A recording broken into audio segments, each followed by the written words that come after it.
Break के बाद आपका बहुत स्वागत है पोस्टमार्टम में। तो लगातार चर्चा हो रही है कि इस लड़ाई में कैसे मर्म को समझने की कोशिश की जा रही है और घोषणा पत्र में आरंभिक तौर पर चलिए जिस तरीके से इनके बात कह रहे थे कि अब इस स्थिति में घोषणा पत्र पर जनता भी उतना विश्वास करती नजर नहीं आती है, लेकिन फिर भी जमीनी स्तर पर कौन छू रहा है इन चीजों को जानना जरूरी है।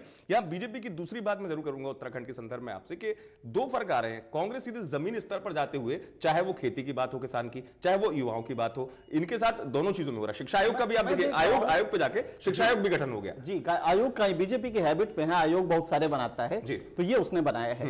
हम यूपी पे आते हैं, यूपी में भी विजन डॉक्यूमेंट दिया गया है। यूपी का विजन डॉक्यूमेंट भी अगर आप देखें तो उसमें भी कोई टेंजिबल टर्म्स में, रियल टर्म्स में नहीं दिखाई दे रहा है कि हाँ ये वादा वो मुकम्मल करेंगे। तो मैं कह सकता हूं कि वादा ना वफा करते, वादा तो किया होता, तो वादा तो कर लिया, सभी पार्टी कर रही हैं, बीजेपी ने भी किया और बाकी पार्टीज भी करेंगी, कांग्रेस भी करेगी। लेकिन जो रियल साइकोलॉजिकल एनालिसिस है अगर आप उसमें देखें तो दोनों नेशनल पार्टीज ने, बीजेपी और कांग्रेस ने पिछले 10 सालों में लगातार अपना जो स्पेस है वो रीजनल फोर्सेस को दिया। इतना दिया कि अब 2009 को लेंगे आप तो 2009 में ही करीब 50% से ज्यादा वोट दोनों रीजनल पार्टीज को गए, बीएसपी को और एसपी को। बिल्कुल।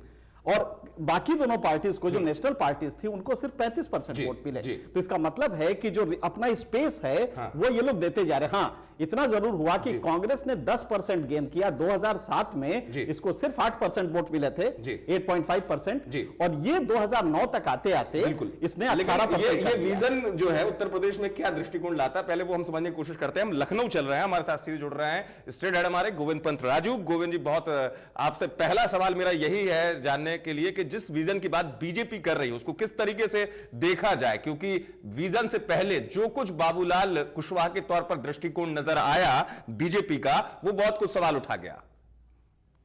आप तक आवाज पहुंच रही मेरी? चलिए संपर्क करने की कोशिश करेंगे। बीजेपी की बात करें, नितिन गडकरी जिस सर्वे फार्मूला पर चलते हैं, कहा जाता है वो सर्वे फार्मूला से अपना रास्ता बनाते हैं, सर्वे कराते रहते हैं और उसी के हिसाब से पॉलिसी तय कर। हालांकि पॉलिटिक्स में इस सर्वे का कोई मतलब नहीं होता, खास करके जब मल्टी कॉर्नर कंटेस्ट हो। लेकिन अब देखिए विजन डॉक्यूमेंट में एक चीज है, 30 दिन में बिजली कनेक्शन देंगे। आप बिजली कनेक्शन तो दे देंगे, बिजली कहां से देंगे?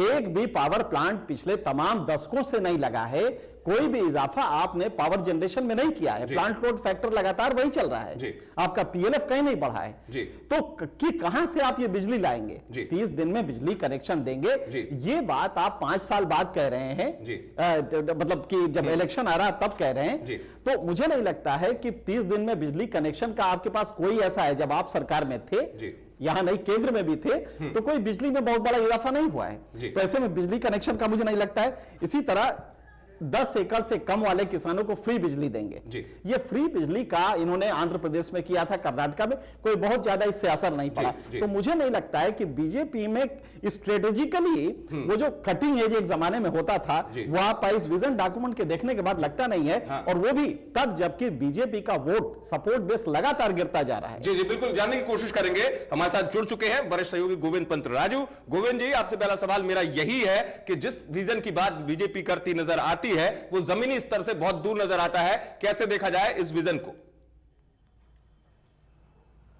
नहीं, बीजेपी ने कोशिश तो जरूर की है। पहली बार बीजेपी ने कोई एक गंभीर कोशिश की है और उत्तर प्रदेश का जो पूरा नक्शा है, कैसे उत्तर प्रदेश को बदलना है, क्या उत्तर प्रदेश की समस्याएं, इस पर चिंतन करने की कोशिश की है। लेकिन मुख्य मुद्दा यह है कि ये कोशिश एक कागजी कोशिश है या इसके पीछे कोई गंभीरता है, ये देखने की बात होगी। और मोटे तौर पर ये जो कोशिश है, ये ऐसा नहीं लगता कि किसी एक सेक्टर को, किसी एक क्षेत्र को लेकर बहुत ज्यादा गहराई से जाने की कोशिश की गई। जो सतही मुद्दे हैं, जिस तरह से समस्याओं, जी बिल्कुल, समस्याओं की बात हो रही, सतही मुद्दों की बात कर रहे हैं, लेकिन वास्तव में जमीन से बहुत दूर नजर आ रही हैं ये चीजें जो जितनी भी हैं। बिल्कुल सही कहा। उत्तर प्रदेश में बुंदेलखंड औद्योगिक क्षेत्र की बात नहीं कर रहे बीजेपी के, किस लेवल पे जाएंगे? बीजेपी के सोच की ये प्रॉब्लम है कि वो रियल इश्यूज की आदत नहीं रही है। वो कभी मंदिर पे रही है, कभी इमोटिव इश्यूज पे उसकी आदत रही है। तो रियल टर्म्स में जब समाज एस्पायर करता है, महत्वाकांक्षी होता है, उन इश्यूज को जब हैंडल करना होता है तो बीजेपी उसमें पीछे हो जाती है। यही आदत इसकी। आप देखिए बुंदेलखंड एक अच्छा चंक था जिसमें कि आप कह सकते थे करप्शन को लेके काफी कुछ, लेकिन आपने ठीक करप्शन के एन वक्त पे बाबूलाल कुशवाहा का करके आपने करप्शन का जो एज था वो खत्म कर दिया। अब आप आ रहे हैं बिजली पे।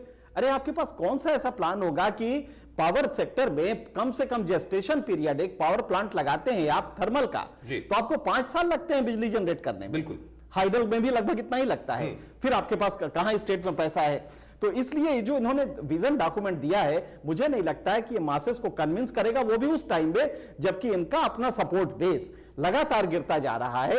अगर आप देखें 2007 में तो सिर्फ इनके पास 16% वोट रह गए थे। 1% जो बढ़ा वो लोकसभा इलेक्शन की वजह से बढ़ा, जबकि मुलायम सिंह का करीब 1% कम, 2% कम हुआ, मायावती का 3% कम हुआ, और ये 5% वोट कांग्रेस को शिफ्ट हुए। कांग्रेस का टोटल 18% रहा है। और अब जब अजीत सिंह आ गए हैं, अजीत सिंह का ये माना जाता है कि नेशनल सीन में, स्टेट के सीन में करीब 3.5% वोट है। तो अगर आप ये भी जोड़ लेते हैं, और ये भी देखिए 55 उन्होंने लोकसभा में सीटें लड़ाई थी जिसमें 21 आ गई, बीजेपी ने 71 लड़ाई थी लेकिन 10 आई। बिल्कुल, तो स्ट्राइक रेट भी अगर सक्सेस रेट देखें आपका तो बीजेपी का 15% है जबकि कांग्रेस का करीब 50% है। बिल्कुल, तो ये आप समझ सकते हैं कि कितना बड़ा गैप है कांग्रेस और बीजेपी में। मेरे ख्याल से बीजेपी स्ट्रेटेजिकली काफी वीक रहा है यूपी में। बिल्कुल, और वो भी इश्यूज नहीं उठा पाया जिसको लेके इनकम्बेंसी फैक्टर को वो किया जा सकता था, प्रमोट किया जा सकता था। मेरे ख्याल से इस पे ज्यादा, और इसी विजन को देखकर कांग्रेस भले सबक ले लेगी। कांग्रेस का जो अपेक्षित रख सकते हैं घोषणा पत्र, राहुल गांधी जिस ट्रैक की बात करते हैं, औद्योगिक क्षेत्र की बात करते हैं, उत्तर प्रदेश के युवाओं को रोजगार देने की बात करते हैं, कांग्रेस उस मर्म को शायद बिल्कुल आपने सही कहा है। राहुल गांधी ने लगातार यूपी में कैंप करके ये जो नेशनल पार्टीज का जो स्पेस रीजनल पार्टी ले रही थी उसको रोकने का एक प्रयास किया है।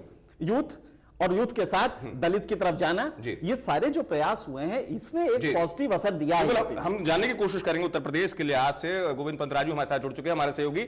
जैसा कि हम आपसे जानने की कोशिश कर रहे थे गोविंद के, आप कह रहे थे कि सतही स्तर पर छूता हुआ नजर आता है, लेकिन व्यापक स्तर पर कई चीजों का अभाव देखा जा सकता है इस घोषणा पत्र में, चाहे बिजली के संदर्भ में बात करते हुए नजर आते हो। क्या ये सब कुछ संभव हो पाएगा? जमीनी स्तर से ये चीजें दूर नजर आती हैं और उतनी अपीलिंग लगती है क्या? नहीं, ये अपीलिंग भी नहीं लगती, लेकिन पहली बार बीजेपी ने एक ऐसी कोशिश की है। यही इसका जो अपील है, यही इसका जो महत्व है वो है। बीजेपी ने बहुत पहले ये तय किया था कि एक ऐसी समिति बनेगी जो दृष्टि पत्र बनाएगी, और इसलिए क्योंकि समिति एक बनाई गई थी और समिति को काम करना था, इसलिए काम हुआ है। असली बात यह है कि अगर इसमें एक अपील है भी तो उस अपील को अब मतदाताओं तक पहुंचाना जो है वो सबसे बड़ा सवाल है। और उसके लिए वक्त इतना कम है कि इतने कम वक्त में जिस तरह से कांग्रेस ने राहुल गांधी के जरिए एक उम्मीदों की उत्तर प्रदेश की जनता को उम्मीदें दिखाई हैं, समाजवादी पार्टी अपनी साइकिल से उत्तर प्रदेश की जनता को उम्मीद दिखा रही है, तो बीजेपी के लिए अब ये वक्त बहुत कम है कि वो इस दृष्टि पत्र के जरिए उत्तर प्रदेश की जनता को कोई उम्मीद दिखा सके। उनकी जो पुरानी कोशिश है उसी के बूते उन्हें अपनी चुनावी नैया को आगे बढ़ाना हो। गोविंद, अगर इसके साथ मैं एनके सिंह बोल रहा हूं, अगर इसके साथ हम ये भी देखें कि रीजनल फोर्सेस जो दोनों हैं, समाजवादी पार्टी और बहुजन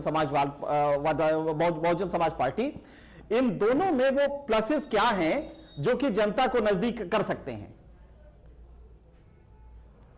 इनके जहां तक समाजवादी पार्टी की बात है, क्योंकि उत्तर प्रदेश में मुख्य मुकाबला पिछले कुछ समय से विधानसभा चुनाव में समाजवादी पार्टी और बीएसपी के बीच में, तो जो मायावती सरकार का जो एंटी इनकम्बेंसी फैक्टर है वो पूरी तरह से समाजवादी पार्टी के पक्ष में जा रहा है। क्योंकि मोटे तौर पर जो राष्ट्रीय दल थे उन्होंने बहुत ज्यादा उत्तर प्रदेश की जनता को अपना भरोसे में रोकना चाहेंगे हम इस लॉजिक को। समाजवादी पार्टी मुख्य तौर पर, गोविंद, हम यहाँ रोकना चाहेंगे, हम इस लॉजिक को ये क्यों नहीं मान सकते कि एक बार फिर से ये जो शिफ्ट होगा वोटों का एंटी इनकम्बेंसी फैक्टर की वजह से, वो मुलायम सिंह की तरफ न जाके वो कांग्रेस की तरफ आ सकता है, क्योंकि उसका राइजिंग ट्रेंड रहा है।